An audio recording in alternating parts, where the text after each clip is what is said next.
ಲೆಕ್ಕ.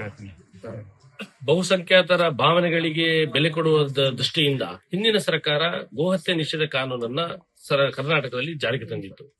ಆ ಕಾನೂನಿನಿಂದಾಗಿ ಇಡೀ ರಾಜ್ಯದಲ್ಲಿ ಗೋಹತ್ಯೆ ಮಾಡುವವರನ್ನ ಅಥವಾ ಗೋಕದ ಕಳ್ಳ ಸಾಗಣೆ ಮಾಡುವವರನ್ನ ನಿರಂತರವಾಗಿ ಬಂಧಿಸುವಂತ ಕೆಲಸ, ಆಸ್ತಿಗಳನ್ನ ಮುಟ್ಟುಗೋಲು ಹಾಕುವಂತ ಕೆಲಸ ಅಥವಾ ವಾಹನಗಳನ್ನ ಮುಟ್ಟುಗೋಲು ಹಾಕುವಂತ ಕೆಲಸ, ಈ ರೀತಿಯಾಗಿ ಎಲ್ಲಾ ಕಡೆಗಳು ನಡೀತಿತ್ತು. ಒಂದು ಹಂತಕ್ಕೆ ಗೋಕಳ್ಳತನವನ್ನ ಒಂದು ಹತೋಟಿಯಲ್ಲಿ ತರುವಂತ ಪ್ರಯತ್ನಗಳು ನಡೀತಿತ್ತು.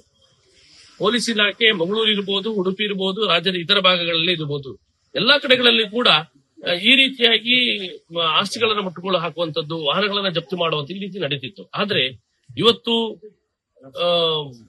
ಗೋಕಳ್ಳರಿಗೆ ಸಹಕಾರವನ್ನ ನೀಡುವಂತದ್ದು, ಗೋಕಳ್ಳರಿಗೆ ಪ್ರೇರಣೆ ನೀಡುವಂತ ಕೆಲಸವನ್ನ ಇವತ್ತು ಸಿದ್ದರಾಮಯ್ಯ ನೇತೃತ್ವದ ಸರ್ಕಾರವನ್ನು ಮಾಡ್ತಾ ಇದೆ ಅಂತ ನಮ್ಗೆ ಅನಿಸ್ತಾ ಇದೆ.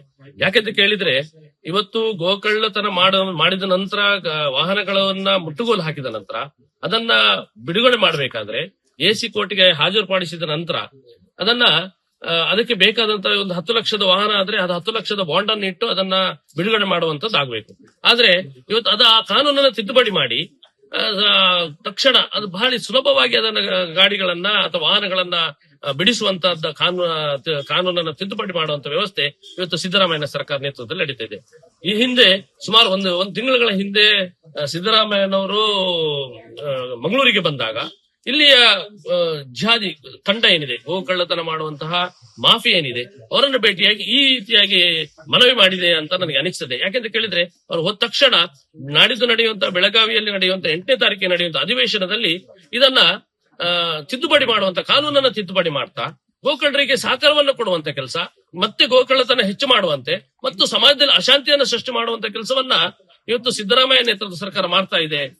ಒಟ್ಟು ಅಲ್ಪಸಂಖ್ಯಾತರ ತುಷ್ಟೀಕರಣ, ಗೋಕಳ್ಳತನ ಅಂದ್ರೆ ಹಿಂದೂ ಭಾವನೆಗಳಿಗೆ ಬೆಲೆ ಇಲ್ವಾ ಅಂತ, ಹಿಂದೂ ಭಾವನೆಗಳಿಗೆ ಬೆಲೆ ಇಲ್ವಾ, ಹಿಂದೂ ಶ್ರದ್ಧೆಗೆ ಏನು ಇವತ್ತು ನಿರಂತರವಾಗಿ ಆಕ್ರಮಣಗಳಾಗ್ತಾ ಇದೆ, ಅದನ್ನ ಪ್ರಶ್ನೆ ಮಾಡಿದ್ರೆ ಅಥವಾ ಅದನ್ನ ನಾವು ಅದರ ಬಗ್ಗೆ ಪ್ರತಿಭಟನೆಯನ್ನು ಮಾಡಿದ್ರೆ ಅದನ್ನ ಹತ್ತಿಕ್ಕುವಂತ ಕೆಲಸ, ಹಿಂದೂ ಸಮಾಜದ ಮೇಲೆ ಸವಾರಿ ಮಾಡುವಂತ ಕೆಲಸವನ್ನ ಇವತ್ತು ಸಿದ್ದರಾಮಯ್ಯ ಸರ್ಕಾರ ನೇತೃತ್ವ ಸರ್ಕಾರ ಮಾಡ್ತಾ ಇದೆ. ಇದಕ್ಕೆ ಇಡೀ ಹಿಂದೂ ಸಮಾಜ ಉತ್ತರ ಕೊಟ್ಟೆ ಕೊಡುತ್ತೆ. ಇಡೀ ರಾಜ್ಯದಲ್ಲಿ ಸೋಮವಾರ ದಿವಸ 8ನೇ ತಾರೀಕಿಗೆ ಇಡೀ ರಾಜ್ಯದಲ್ಲಿ ಎಲ್ಲಾ ಜಿಲ್ಲಾ ಕೇಂದ್ರಗಳಲ್ಲಿ ಇದರ ಬಗ್ಗೆ ಪ್ರತಿಭಟನೆಗಳನ್ನ ಹಿಂದೂ ಸಂಘಟನೆಗಳು ಎಲ್ಲಾ ಸೇರಿ, ಹಿಂದೂ ಸಮಾಜ ಸೇರಿಕೊಂಡು, ರೈತರೆಲ್ಲ ಸೇರಿಕೊಂಡು ಇದರ ಮೇಲೆ ವಿರುದ್ಧ ಪ್ರತಿಭಟನೆಯನ್ನ ಮಾಡ್ತಾರೆ. ನಾವು ಆಗ್ರಹವನ್ನ ಮಾಡ್ತೇವೆ ಸರ್ಕಾರಕ್ಕೆ, ನೀವು ತಕ್ಷಣ ಏನು ತಿದ್ದುಪಡಿ ಮಾಡ್ಲಿಕ್ಕೆ ಹೊರಟಿದ್ದೀರಿ ಇದನ್ನ ತಕ್ಷಣ ನಿಲ್ಲಿಸಿ. ಮತ್ತೆ ಗೋಕಳ್ಳತನ ಮಾಡುವಂತದ್ದು, ನಿರಂತರವಾಗಿ ಕಸಾಯಿಖಾನೆಗಳನ್ನ ಮಾಡುವಂತದ್ದು, ಮನೆಗಳಲ್ಲಿ ಗೋವನ್ನ ಕಡಿಯುವಂತ ಕೆಲಸವನ್ನು ಇವತ್ತು ಏನ್ ಮಾಡ್ತಾ ಇದ್ದಾರೆ, ಅವರನ್ನೆಲ್ಲ ಏನು ಇವತ್ತು ಪೊಲೀಸ್ ಇಲಾಖೆ, ನಾನು ಪೊಲೀಸ್ ಇಲಾಖೆಯನ್ನು ಅಭಿನಂದಿಸ್ತೇನೆ, ತುಂಬಾ ಚೆನ್ನಾಗಿ ಕೆಲಸ ಮಾಡ್ತಾ ಇದ್ದಾರೆ.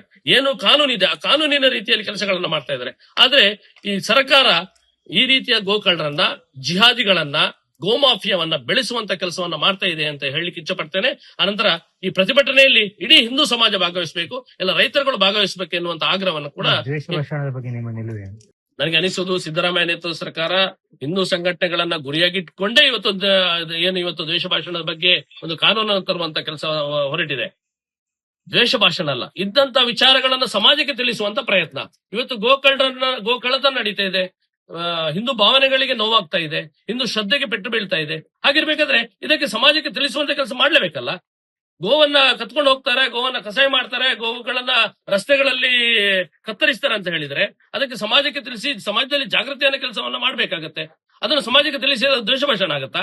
ಹಿಂದೂ ಸಮಾಜದ ಮೇಲೆ ಆಕ್ರಮಣಗಳಾಗುತ್ತೆ, ಹಿಂದೂ ಹೆಣ್ಮಕ್ಳನ್ನ ಹಾರಿಸ್ಕೊಂಡು ಹೋಗ್ತಾರೆ, ಜಿಹಾದ್ ಮಾಡ್ತಾರೆ ಅಂತ ಹೇಳಿದ್ರೆ ಅದು ದ್ವೇಷ ಭಾಷಣ ಆಗತ್ತಾ? ಯಾರು ಮಾಡ್ತಾರೆ ಅಂತ ಹೇಳಿದ್ರೆ ಅದು ದ್ವೇಷ ಭಾಷಣ ಆಗತ್ತಾ? ಸಮಾಜಕ್ಕೆ ತಿಳಿಸುವಂತ ಇದರಲ್ಲಿ ಎಲ್ಲಿಯೂ ಕೂಡ ಒಂದು ಕೂಡ ತಪ್ಪಿಲ್ಲ. ಅಂದ್ರೆ ನಾವು ಇದ್ದ ವಿಚಾರವನ್ನ ಸಮಾಜಕ್ಕೆ ತಿಳಿಸುವಂತಹ ಕೆಲಸವನ್ನ ನಿರಂತರವಾಗಿ ಮಾಡ್ತಾ ಇದೆ. ಹಾಗಿದ್ರೆ ದ್ವೇಷ ಭಾಷಣ ಹೇಗೆ ಆಗುತ್ತೆ? ನಾವು ಇದನ್ನ ಸರ್ಕಾರಕ್ಕೆ ಪ್ರಶ್ನೆಯನ್ನು ಮಾಡ್ತಾ ಇದ್ದೇವೆ.